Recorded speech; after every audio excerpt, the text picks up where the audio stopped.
بسم الله الرحمن الرحيم يا أيها المزمل قم الليل إلا قليلا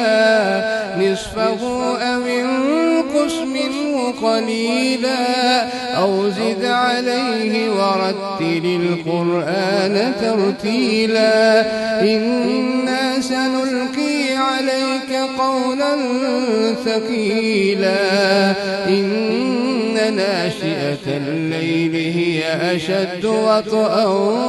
وأقوم قيلا إن لك في النهار سبحا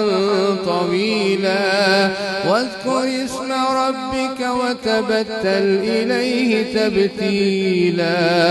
رب المشرق والمغرب لا إله إلا هو فاتخذه وكيلا واصبر على ما يقولون واهجرهم هجرا